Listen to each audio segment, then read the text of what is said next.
don't need it. And we're going to cut food stamps today, $40 billion. That's not the values that America stands for. I thank you, and I'll be voting against that legislation. The gentleman's time has expired. The chair recognizes the gentlewoman from California, Ms. Spear, for 5 minutes. Mr. Speaker, thank you. You know, in my district, California 14, we have about 4,000 families who are on food stamps. But some of my colleagues have thousands and thousands more. Yet they somehow feel like crusaders, like heroes, when they vote to cut food stamps. Some of these same members travel to foreign countries under the guise of official business. They dine at lavish restaurants, eating steak, vodka, and even caviar. They receive money to do this. That's right, they don't pay out of pocket for these meals. Let me give you a few examples. One member was given $127.41 a day for food on his trip to Argentina. He probably had a fair amount of steak. Another member was given $3,588 for food and lodging during a 6-day trip to Russia. He probably drank a fair amount of vodka and probably even had some caviar. That particular member has 21,000 food stamp recipients in his district.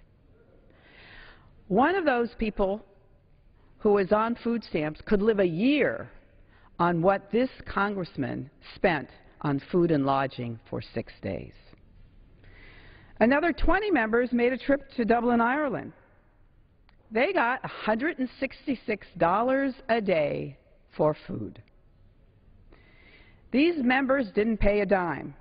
They received $50, $100, almost $200 for a single meal, only for themselves.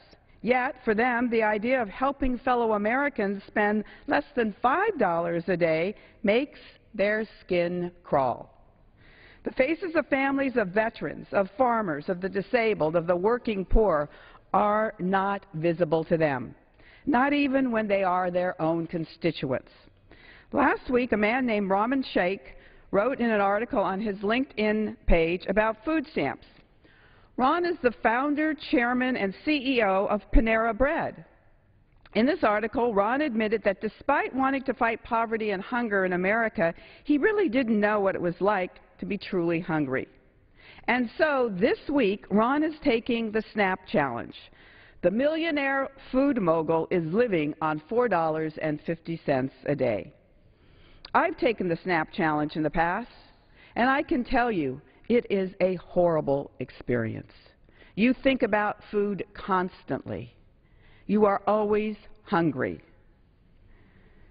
But those on food stamps live on $4.50 every day, not for 1 week, for long into their future.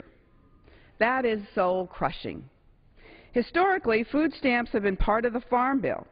It's that same bill that 26 corporate farmers who remain nameless get $1 million each in subsidies meant for real farmers. The taxpayers are giving $7 billion per year to large agribusiness, yet Republicans feel SNAP programs cost us too much money. They want to cut it. Mr. Speaker, I can stand here and say that my point is about saving food stamps from cuts. That's true. But my larger point is about us as a country, as a society, as neighbors. I'm a member of the least productive Congress in the history of this country. I'm ashamed of that. To be honest, if the federal government shut down for a couple of weeks, as we keep hearing, would Americans even notice? When a government of the people or for the people becomes a government in spite of the people, then who are we really serving? If we refuse to take care of those who are the most vulnerable at a tiny fraction of the cost of, say, our defense budget, don't we cease to be true public servants? Ron Sheikh is putting himself in the worn-out shoes of 48 million fellow Americans. I'm ready to do the same again. I wonder how many of my Republican colleagues would want to cut food stamps if they had taken the SNAP challenge. After all, that means no more steak, no more caviar or vodka. Based on these members' eating habits, I wonder if they could survive. I yield back. The gentlewoman yields back. Pursuant to Clause 12A of Rule 1, the Chair declares the House in recess until noon today.